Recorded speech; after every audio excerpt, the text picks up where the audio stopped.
The Blackwood ranch sat like a rotting tooth against the Montana skyline, 30 miles from the nearest neighbor and 100 years from hope. Sarah Chen clutched the lottery ticket with shaking fingers, unable to believe her luck, or maybe her curse. 3 months sleeping in her car, and now she owned 500 acres of nothing but sagebrush and broken dreams. But Sarah wasn't just any homeless drifter.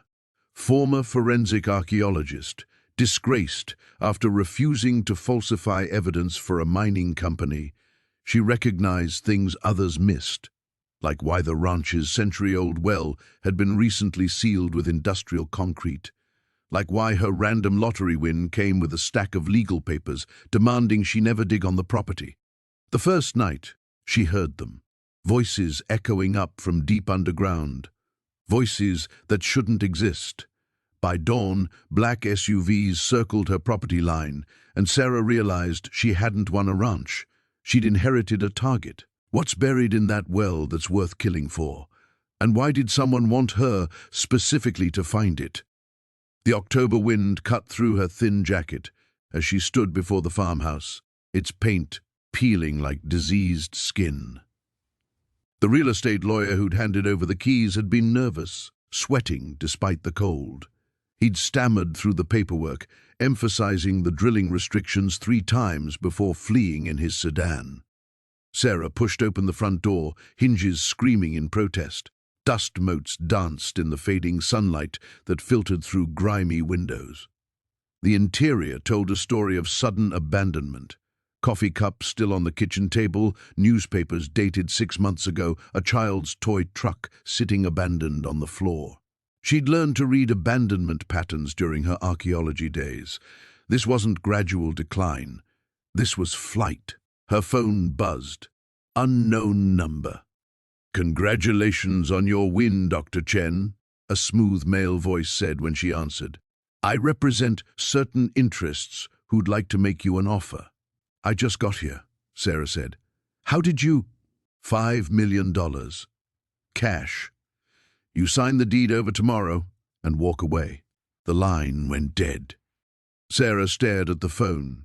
$5 million for a property worth maybe $50,000 on a good day. She looked out the kitchen window toward the well. Even from here, she could see the concrete cap, pristine white against the weathered wood frame. New, professional, expensive. As darkness fell, she made camp in the living room, spreading her sleeping bag on the dusty sofa. The silence was absolute. No traffic, no neighbors, no city hum. Just wind and the occasional groan of settling timber. That's when she heard them. At first, she thought it was the wind playing tricks. But as she lay still, barely breathing, the sounds became unmistakable. Voices, muffled but distinct, coming from beneath the house. Sarah grabbed her flashlight and crept outside. The well stood 30 yards from the house, its concrete cap gleaming under the stars. She pressed her ear to the cold surface. Nothing. But as she knelt there, she noticed something that made her blood freeze. Fresh scratches in the concrete, deep gouges, as if made by fingernails, and dark stains that looked suspiciously like blood. Her archaeological training kicked in. She photographed everything with her phone, documenting the scratches, the stains, the precise construction of the seal. Industrial-grade concrete, probably poured within the last month based on the curing patterns. A branch snapped in the darkness beyond the house. Sarah killed her flashlight and crouched behind the well frame. Footsteps circled the property, deliberate and searching. Multiple sets. Professional. She waited, heart hammering, until the sounds faded. Only then did she risk the flashlight again, sweeping it across the ground around the well. Boot prints, fresh ones, size 11, military-style treads. Back in the house, she barricaded the door with furniture and tried to think. Someone had wanted her specifically to win this lottery. Her name was on all the paperwork, not drawn from a pool. Someone who knew her background, her skills. But why? The voices came again around midnight, clearer this time. Words she couldn't quite make out, but the tone was unmistakable, pleading, desperate. Sarah pressed her face to the floor, following the sound. It seemed to emanate from directly beneath the house's foundation. The well wasn't the only underground structure on the property. As dawn approached, she dozed fitfully against the barricaded door. The rumble of engines woke her. Through the grimy window, she counted 4 black SUVs positioned at the property's corners. Watching, waiting, her phone buzzed. The same unknown number. "Have you reconsidered our offer, Dr. Chen?" "Who are you?" she demanded. "People who understand what you're sitting on. That concrete wasn't put there to keep things in. It was put there to keep them from getting out." The line went dead, leaving Sarah alone with the most terrifying question of her life. What was buried beneath the Blackwood ranch? And why did someone need a forensic archaeologist to find it? The morning sun cast long shadows across the cracked earth as Maya stepped out of her rusted Honda Civic, the deed to Blackwater Ranch clutched in her trembling fingers. 3 days had passed since the lottery drawing. 3 days of sleepless nights wondering if this was all some elaborate joke. But here she stood, facing 200 acres of seemingly worthless desert scrubland that somehow belonged to her. The ranch house squatted like a wounded animal against the horizon, its roof partially caved in and windows dark as hollow eyes. Tumbleweeds had claimed the front porch, and the fence posts leaned at drunken angles, their wire long since snapped and coiled on the ground like metal snakes. Maya had done her research at the public library's computers. Blackwater Ranch had been owned by the Meridian Corporation for 15 years, listed as a tax write-off. Before that, it belonged to a family named Hartwell who'd abandoned it in the 1980s after their cattle operation failed. The property had no mineral rights, no water access, and soil too alkaline for farming. It was, by every measure, worthless. So why did she feel like she was being watched? She'd noticed the black sedan following her since she left the highway, maintaining a careful distance, but never quite disappearing. When she'd stopped for gas in the last town, a man in an expensive suit had been filling up at the next pump, his eyes hidden behind sunglasses despite the early hour. He'd driven away first, but she'd seen the same car parked at the overlook just before the turnoff to the ranch. Maya walked toward the house, her boots crunching on the hard-pan earth. The front door hung open, creaking in the desert wind. Inside, dust motes danced in shafts of sunlight streaming through broken boards. The floorboards groaned under her weight, and she could hear something scurrying in the walls. Probably mice. Probably. She'd brought a backpack with water, a flashlight, and the few tools she could afford, a small crowbar, some rope, and a digital camera she'd bought second-hand. If this place held any value at all, she needed to document it. Maya had learned, long ago, that when you had nothing, you couldn't afford to overlook anything. The kitchen was a disaster of rusted appliances and peeling linoleum. The bathroom's fixtures had been stripped away, leaving only stained pipes jutting from the walls like broken bones. But it was in the back bedroom that she found the first real clue. Someone had been here recently. Fresh footprints marked the dusty floor, leading to the window that faced the backyard. The glass had been carefully removed, not broken, and the sill showed signs of recent use, scratches in the wood, a partial handprint in the dust. Maya approached cautiously and peered outside. That's when she saw the well. It sat about 50 yards behind the house, partially hidden by an overgrown mesquite bush. The stone rim was ancient, weathered smooth by decades of wind and sun, but the wooden cover looked newer, much newer. And there was something else. Tire tracks in the dirt nearby, deep grooves that spoke of heavy vehicles. Maya's pulse quickened. She'd been homeless for 2 years, had learned to read the signs of danger, of opportunity, of secrets people wanted to keep hidden. This felt like all three. She climbed through the window rather than walking around the house. Something told her to stay low, to keep the building between herself and the road. The black sedan might be gone, but that didn't mean she was alone. The well cover was secured with a new padlock, the kind you'd find at any hardware store. Maya examined it closely, then noticed something that made her blood run cold. Dark stains on the stones around the rim, stains that looked suspiciously like dried blood. She photographed everything: the tracks, the lock, the stains, the fresh footprints leading from the house. Whatever was down this well, people were willing to kill for it. The lottery ticket, the rigged drawing, the worthless property that wasn't worthless at all. It was starting to make a terrible kind of sense. A sound made her freeze, the low rumble of an engine growing closer. Maya grabbed her backpack and ran for the mesquite bush, diving behind its thorny branches just as the black sedan rounded the corner of the house. Two men got out, both wearing suits despite the desert heat. The driver spoke into a radio while the passenger walked directly to the well. "Still secure," he called out. "But someone's been here." "Fresh tracks," the driver's radio crackled. Maya couldn't make out the words, but the man's face went hard. "Roger that. Moving to contain." They were coming for her. Whatever secret lay at the bottom of that well, these people had killed to protect it before. And now, Maya held the deed to their burial ground. She had until sunrise to figure out what was down there. After that, she might not live to see another dawn. The morning sun cast long shadows across the cracked earth as Maya approached the well with trembling hands.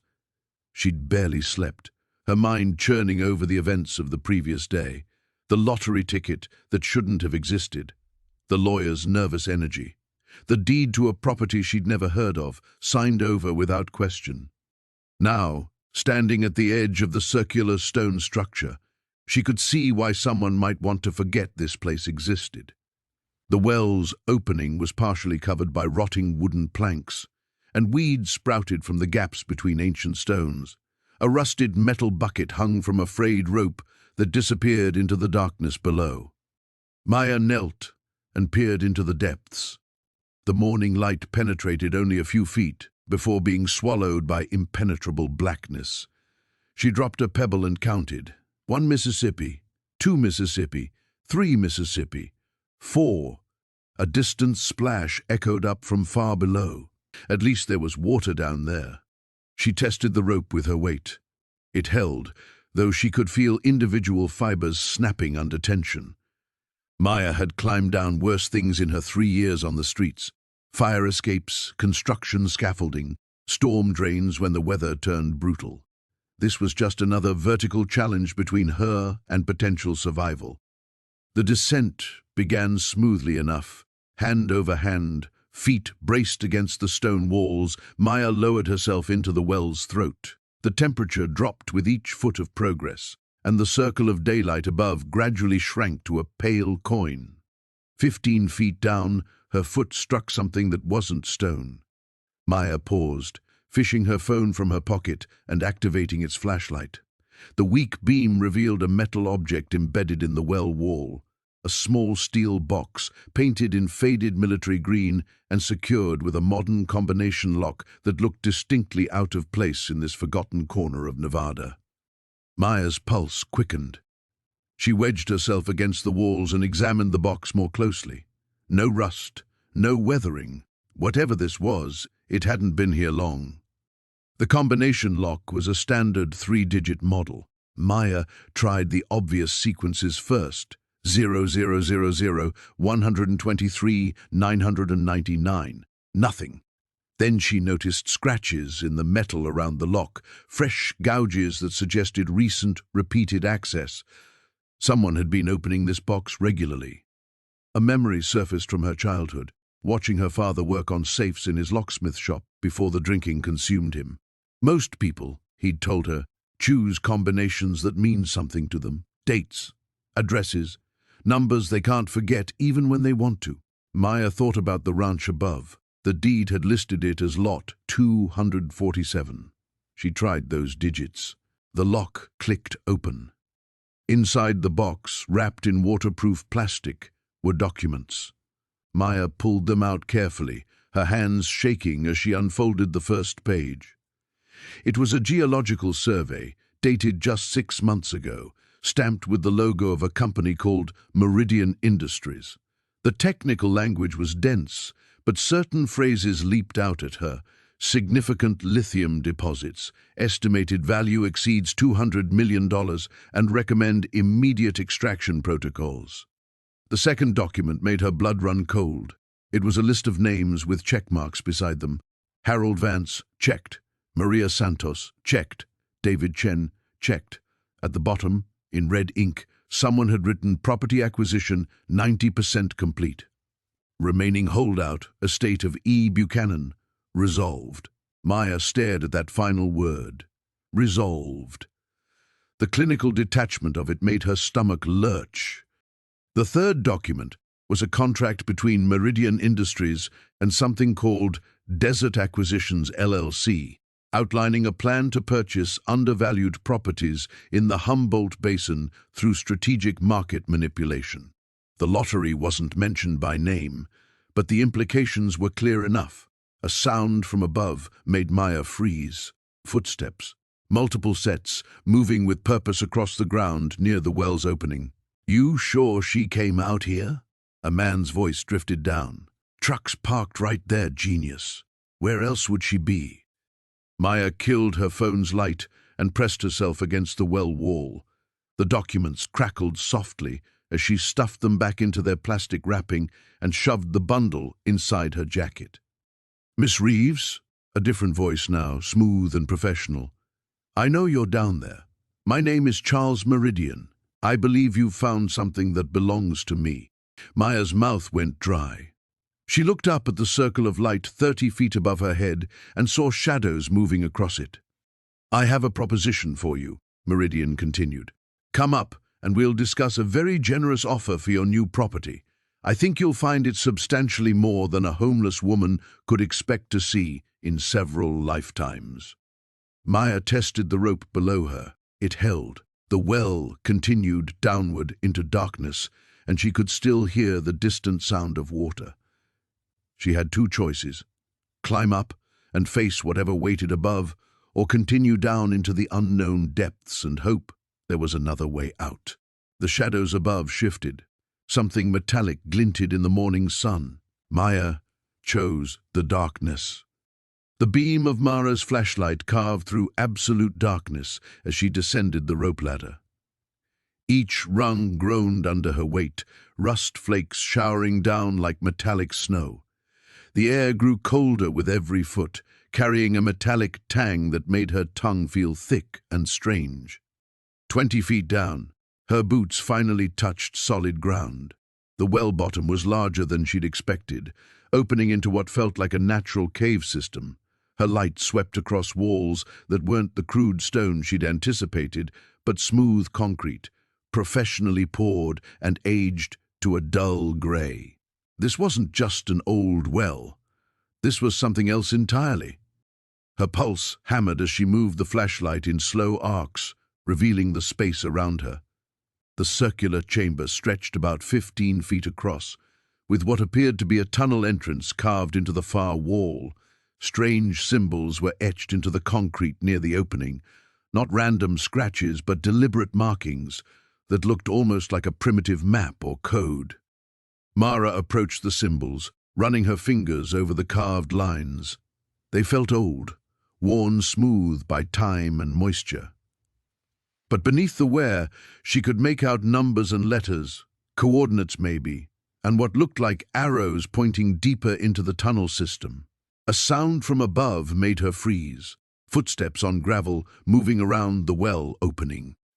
She killed the flashlight instantly, plunging herself into complete darkness.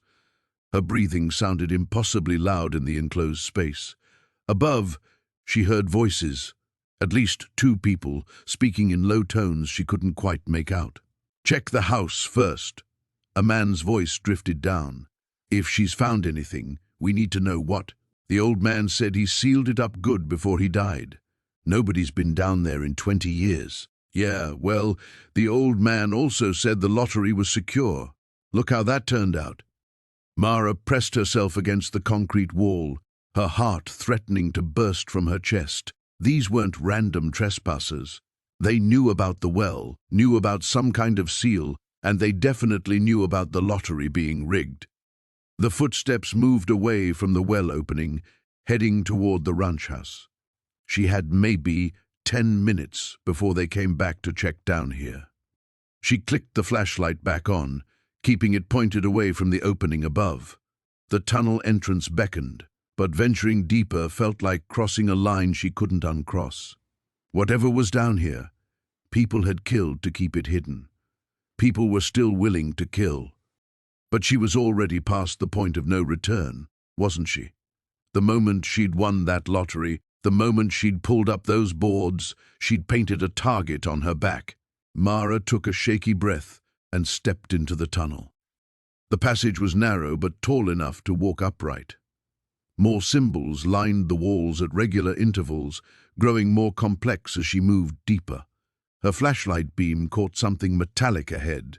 A heavy steel door, industrial grade with a wheel lock like something from a bank vault or submarine. The door stood slightly ajar. Behind it, her light revealed a sight that made her knees nearly buckle. The chamber beyond was massive, carved from solid rock and reinforced with steel beams, and it was filled with pallets, dozens of them, stacked floor to ceiling, wrapped in heavy plastic sheeting. She approached the nearest pallet on trembling legs.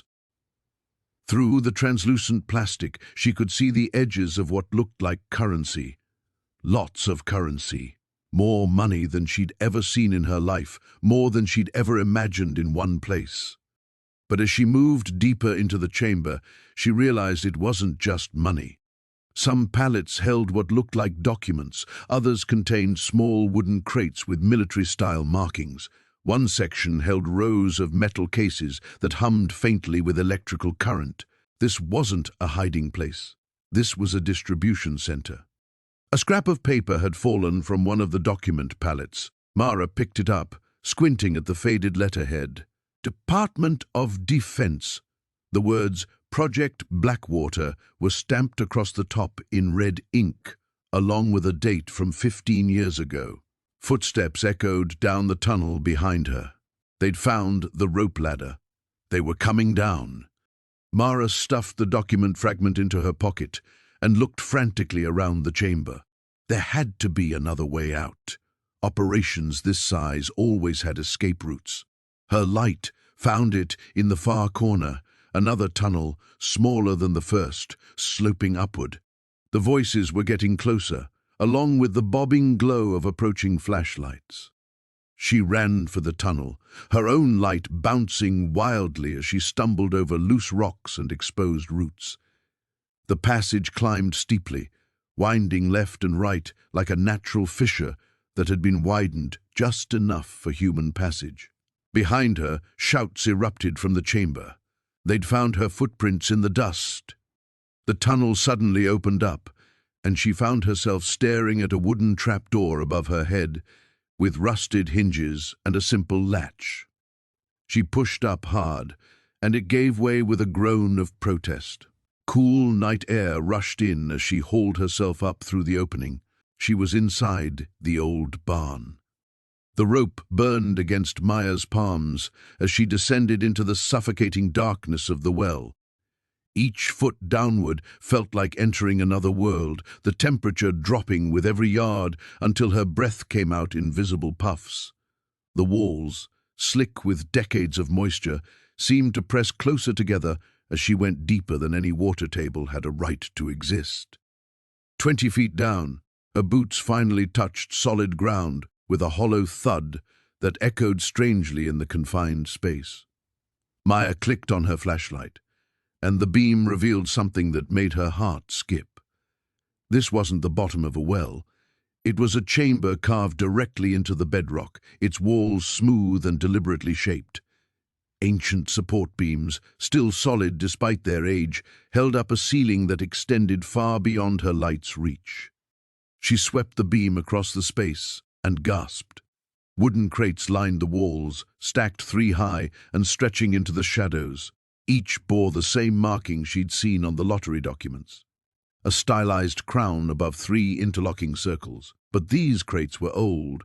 their wood darkened with age and bearing shipping labels in faded German script. Maya approached the nearest stack with trembling hands. The top crate's lid had warped enough to create a gap, and when she peered inside, the flashlight illuminated something that made her stomach lurch. Paintings. Oil paintings in ornate golden frames, wrapped in what appeared to be silk cloth. She could make out the corner of one canvas, rich blues and golds that seemed to glow even in the weak light. Her pulse hammering, she moved to another crate. This one contained smaller objects wrapped in the same silk, carved figurines, ceremonial vessels, jewelry that caught and reflected her flashlight beam like captured starlight. Everything bore the patina of extreme age and immense value. "Jesus Christ," she whispered, her voice swallowed by the chamber's acoustic dampening. She'd stumbled onto some kind of cache, a collection hidden away for decades. But by whom? And why here, in the middle of nowhere? A piece of paper tucked between two crates caught her attention. Maya pulled it free, unfolding what appeared to be an inventory list, written in multiple languages. Her high school German was rusty, but she could make out enough words to understand beschlagnahmt von, confiscated from. This wasn't just any collection. These were stolen goods. The sound of an engine rumbling to life somewhere above ground froze her blood. Maya killed her flashlight immediately, plunging herself into absolute darkness. The engine noise grew louder, joined by the slam of car doors and voices she couldn't quite make out. She fumbled for her phone, cursing silently when she saw the screen. No signal this deep underground. Above her, footsteps moved across the ranch house porch with purposeful deliberation. These weren't casual visitors. Someone knew exactly where they were going. Maya's mind raced through her options. The rope still hung beside her, but climbing up would take time she might not have. She felt along the chamber walls, hoping for another exit, but found only solid rock and wooden crates. Her fingers traced the edges of the nearest stack, searching for anywhere to hide. Tracks lead straight to the house. A voice drifted down from above, muffled but audible. "She's here somewhere." "Check the well," came another voice, this one with an accent she couldn't place. "If she found it." Maya's throat constricted. They knew about the chamber. Worse, they knew she'd found it. Her hand closed around a small object that had fallen from one of the damaged crates, something metallic and heavy. Even in the darkness, she could feel intricate engravings under her fingertips. The beam of a powerful flashlight suddenly pierced the well, opening 40 feet above her head. Maya pressed herself against the chamber wall, trying to become one with the shadows, but she knew it was hopeless. In seconds, that light would reach the bottom and reveal everything. "Lower me down," the accented voice commanded. "We need to see what she's seen." Maya's survival instincts kicked in with crystalline clarity. Whatever was in these crates, people had died for it. The Hendersons had died for it. And now, someone was coming down to make sure she joined them. She felt along the walls more frantically, her fingers finding gaps between the stone blocks that formed the chamber's foundation. Cool air moved through one of these gaps, a current that suggested space beyond. Maya dropped to her knees, feeling along the base of the wall until she found it, a section where the stones didn't quite meet, creating an opening just large enough for a person to squeeze through. Above her, rope scraped against the well's stone rim as someone prepared to descend. Maya shoved the metal object into her jacket pocket and began working herself through the gap in the wall.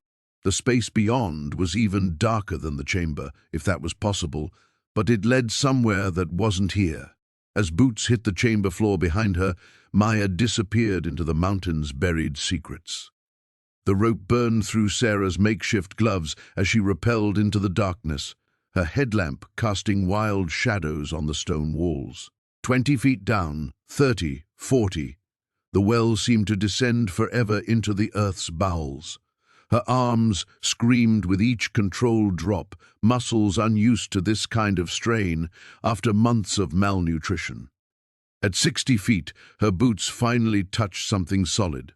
Not water, as she'd expected, but wooden planking. The beam of her light revealed a carefully constructed platform spanning the width of the well with a heavy trapdoor set into its center. Fresh scratches in the wood suggested recent use. Sarah's heart hammered against her ribs. This wasn't an abandoned well, it was an entrance.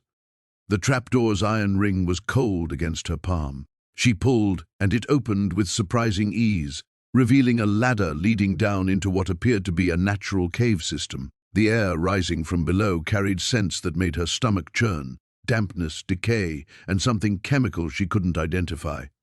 She descended into a limestone cavern that stretched beyond her light's reach. But what stopped her cold wasn't the size. It was what filled it. Rows upon rows of plastic-wrapped bundles lined the cave floor like a macabre warehouse. Each package was roughly the size of a shipping box, sealed with industrial tape and marked with codes she didn't recognize. Sarah approached the nearest stack with trembling hands. The plastic tore easily. Inside, vacuum-sealed bags contained what looked like brown powder. Heroin, maybe, or something worse. She'd seen enough drug busts on the news to recognize a major operation when she saw one. But the sheer volume here represented millions, possibly tens of millions, of dollars.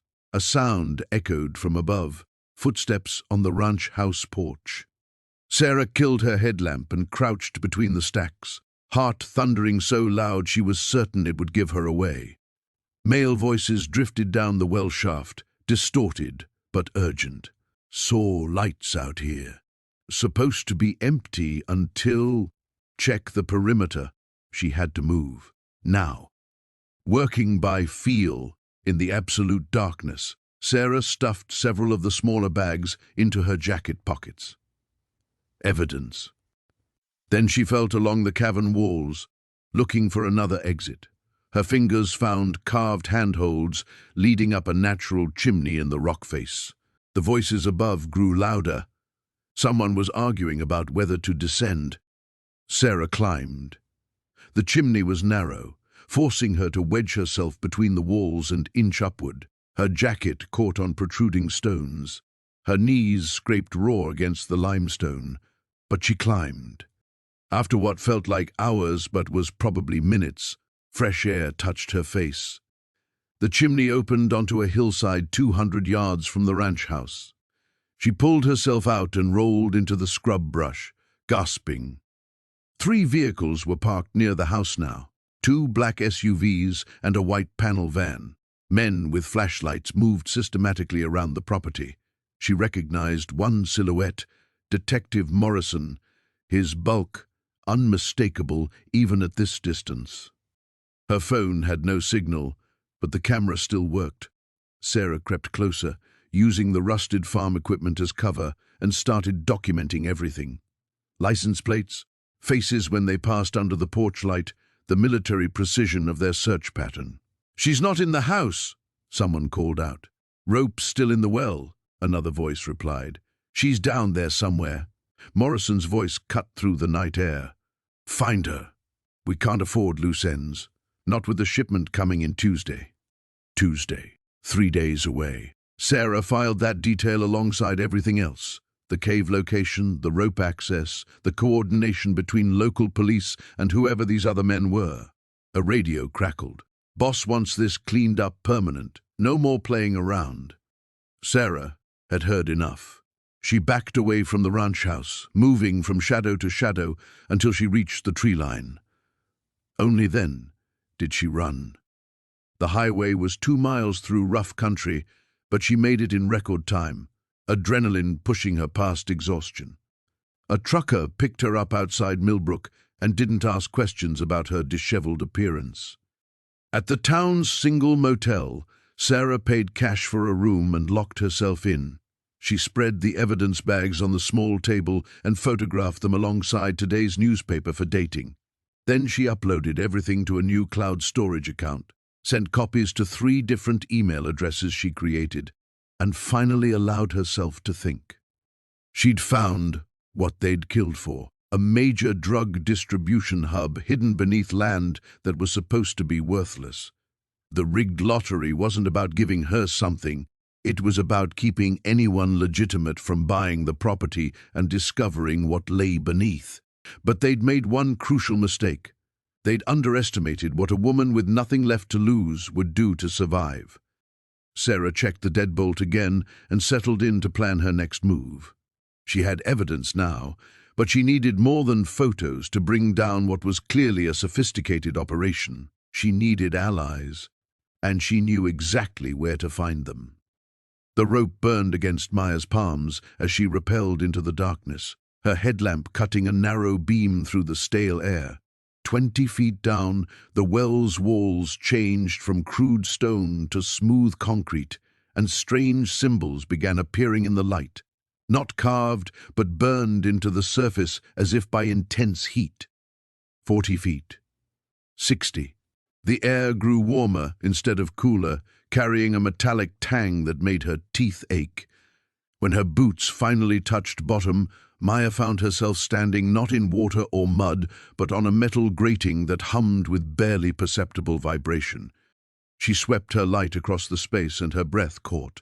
This wasn't the bottom of a well, it was an elevator platform. The shaft continued down into blackness, and a control panel was mounted on the curved wall, its buttons glowing faintly green in the darkness. Maya's finger hovered over the single illuminated button.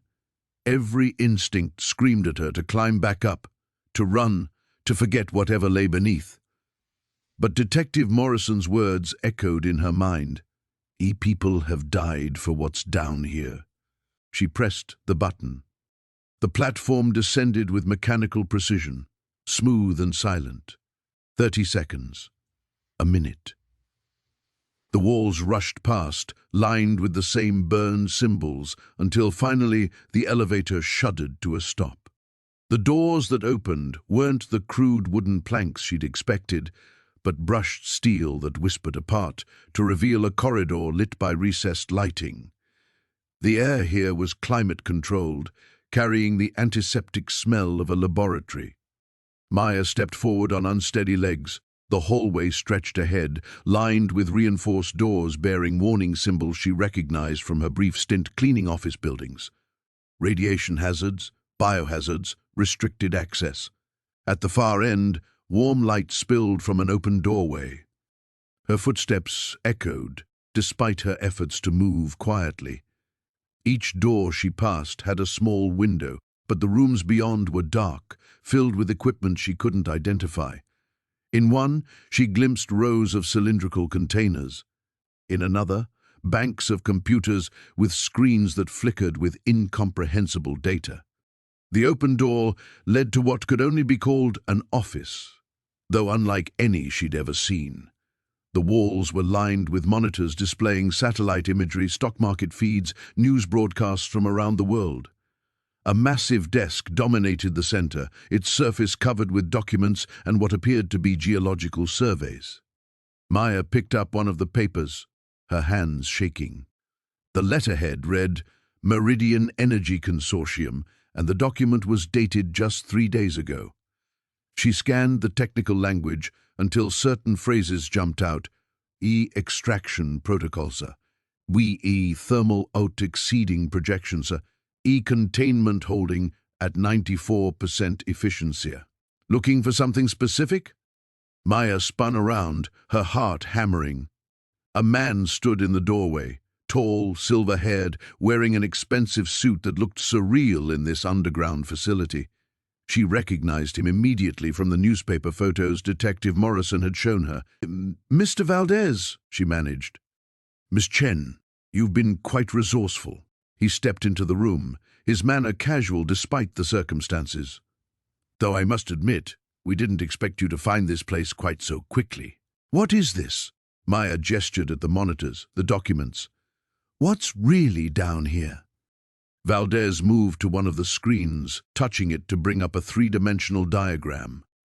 Maya saw a cross-section view of the area beneath the ranch, a vast cavern system surrounding what looked like a column of pure energy, extending deep into the earth.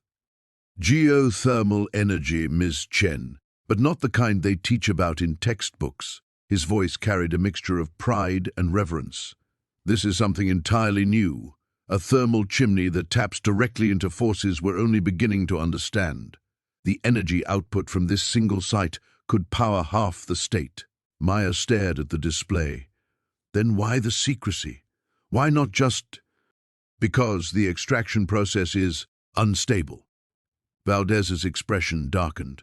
The previous landowner, Mr. Hartley, discovered our preliminary operations. He threatened to expose us before we could perfect the containment protocols.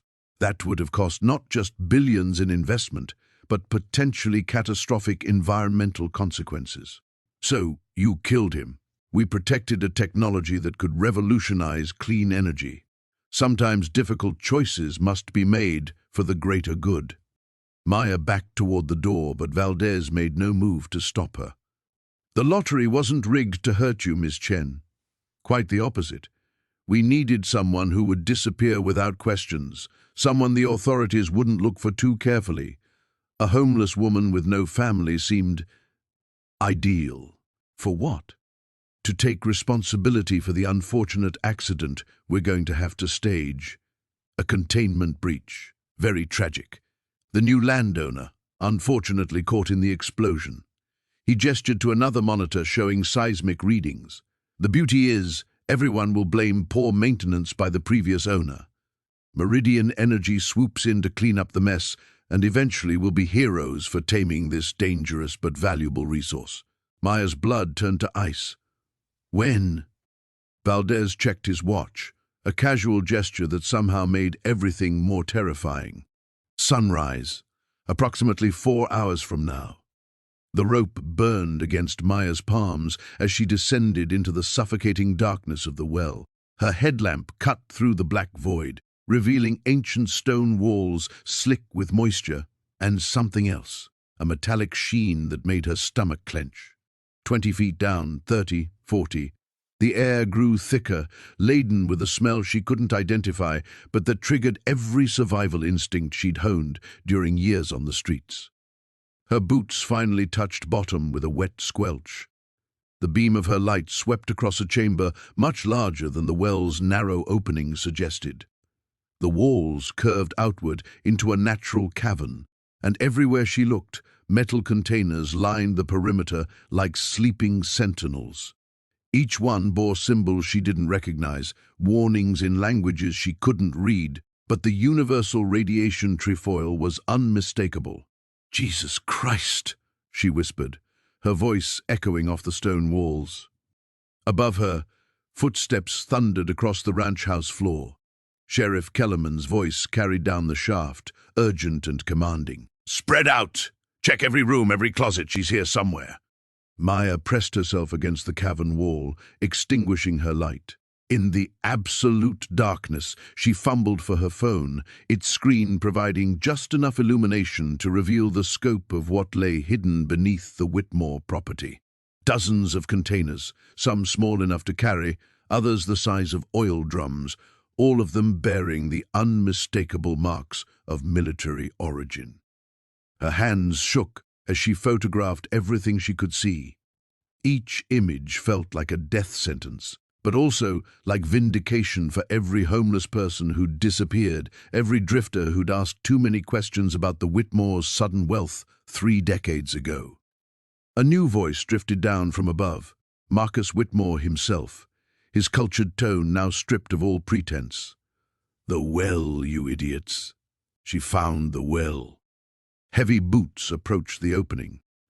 Maya backed deeper into the cavern, her phone's camera flash briefly illuminating a passage that led further underground. Without hesitation, she plunged into the tunnel, one hand trailing along the wall for guidance. The passage sloped downward, opening into another chamber that made the first look like a closet. Here, the containers were stacked floor to ceiling, creating narrow pathways between towering walls of radioactive waste. Maya's headlamp revealed dates stenciled on the nearest drums. 1987, 1988, 1989. The years when the government had been desperately seeking disposal sites for military nuclear waste, when environmental regulations were suggestions rather than laws. "Maya!" Kellerman's voice echoed through the caverns, closer now. "You don't understand what you're dealing with. Come out, and we can work something out." She almost laughed at the absurdity. Work something out? She was looking at enough evidence to bring down half the county's power structure, to explain why certain families had prospered while others had simply vanished. The Whitmores hadn't struck oil or gold. They'd struck a government contract to hide the military's dirty secrets. Her phone buzzed with an incoming call. "Detective Chen." "Maya, where are you?" Chen's voice was tight with concern. "I just got word that Sheriff Kellerman put out an APB on you for suspected arson." "I'm in the well," Maya whispered, moving deeper into the maze of containers. "Chen, you need to get federal authorities out here. Environmental Protection Agency, Nuclear Regulatory Commission, whoever handles this kind of thing." "What kind of thing?" "The Whitmores have been storing military nuclear waste under their property for 30 years. That's how they got rich. That's why people keep disappearing." Silence stretched across the connection, broken only by the sound of pursuit echoing through the tunnels behind her. "Maya, that's enormous. But you need to get out of there now. I'm 20 minutes away with backup." "I don't have 20 minutes. Maya's light caught something that made her heart stop. A pile of personal belongings weathered and scattered across the cavern floor. Wallets, jewelry, identification cards. The remnants of people who'd discovered the secret and paid the ultimate price. Among the debris, a driver's license caught her attention. Patricia Henley, the activist who'd supposedly left town in 1995. Her photo smiled up from the plastic card, young and idealistic, never knowing she'd end up as evidence in a tomb of nuclear waste. "Chen, they've been killing people for decades. I'm looking at proof right now." Footsteps splashed through the first chamber. Multiple sets now. Flashlight beams began to probe the tunnel entrance. "There's another way out," Chen said suddenly. "The old mining maps show these caverns connect to a drainage system that surfaces near Miller's Creek, about half a mile north of your position." Maya pocketed several pieces of identification, her phone capturing everything in rapid succession, each photo uploaded automatically to her cloud storage. Her insurance policy, her revenge against those who'd treated human lives as acceptable losses. Behind her, the voices grew louder, more urgent. Sheriff Kellerman and his men were closing in, but Maya had spent years navigating the hidden spaces of the city, and these tunnels were just another kind of urban underground. She ran toward an uncertain escape, carrying evidence that would either save her or ensure she joined the other victims whose bones lay scattered in the nuclear darkness. The bucket scraped against the well's stone walls as Maya hauled it up, her muscles screaming in protest. Dawn was breaking, painting the sky a pale pink that reminded her of the blood under her fingernails. Below, Marcus Blackwood's body floated face down in the murky water, 20 feet from where she'd found the metal case. The documents inside had told her everything. Uranium deposits, government contracts worth hundreds of millions, a conspiracy stretching back 40 years involving senators, mining executives, and federal agencies. The previous owner hadn't died in an accident. He'd been murdered the day before he planned to go public. Maya's hands shook as she pulled out the waterproof case one final time. Inside, along with the geological surveys and classified correspondence, were safety deposit box keys and account numbers. The old man had been smarter than his killers realized. He'd scattered evidence across 3 states, insurance policies hidden in banks from Phoenix to Denver. A car engine rumbled in the distance. Maya's blood turned to ice. She grabbed the case and ran toward the ranch house, her bare feet slipping on the morning dew. The engine grew louder, multiple vehicles now, approaching fast. Through the broken window, she saw a convoy of black SUVs racing down the dirt road, dust clouds billowing behind them. They'd found her. Maya clutched the case tighter and sprinted for the back of the house. The vehicles screeched to a halt in the front yard. Car doors slammed. Voices shouted orders. These weren't local police. She recognized the clipped military precision from her years on the streets, watching federal raids. The kitchen door splintered as she reached the rear exit. Heavy boots thundered across the floorboards. Maya burst outside and ran for the old barn, zigzagging between rusted farm equipment. A rifle cracked behind her. Wood exploded from a fence post inches from her head. The barn door hung askew on broken hinges. Maya squeezed through the gap and pressed herself against the wall, gasping. Dust motes danced in the morning light, streaming through gaps in the roof. Her mind raced through options, each one ending in death. "Surround the barn," a voice commanded. "She's got nowhere to go." Maya looked up. A ladder led to the hayloft, but that would only delay the inevitable. Then she spotted it, a gap in the barn's back wall where boards had rotted away. Beyond it, a drainage ditch ran toward the main road. She tucked the case under her arm and crawled toward the opening. The gap was barely wide enough for her thin frame. Splinters tore at her shoulders as she squeezed through. The ditch was deeper than it looked, carved by decades of flash floods. Maya slithered along the bottom, using scrub brush for cover. Behind her, men shouted as they discovered her escape route. Her phone, the burner she'd bought in town, had one bar of signal. Maya dialed the number she'd memorized from the documents, praying the reporter was still alive. "Sarah Chen, Phoenix Herald," a voice answered. "I have the Blackwood files," Maya whispered. "Everything. Uranium deposits, government contracts, murder cover-ups. They're trying to kill me right now." A pause. "Where are you?" Maya gave her location as voices drew closer. "I'm uploading photos to a cloud drive. Password is justice. If I don't call you back in 1 hour, publish everything." She hung up and used her phone's camera to photograph every document, uploading them as engines roared to life around the property. The signal flickered, but the files transferred. A shadow fell across the ditch. Maya looked up to see a man in tactical gear pointing an assault rifle at her chest. "End of the line, lady." Maya smiled and held up her phone. "Too late. It's already out there. Every document, every bank account, every dirty secret. You killed Marcus Blackwood to keep this quiet, but you can't kill the entire internet." The man's finger tightened on the trigger. "Maybe not, but we can kill you." "Go ahead," Maya said, surprising herself with how calm she felt. "You'll be doing me a favor. I've got nothing left to lose, but you people have everything.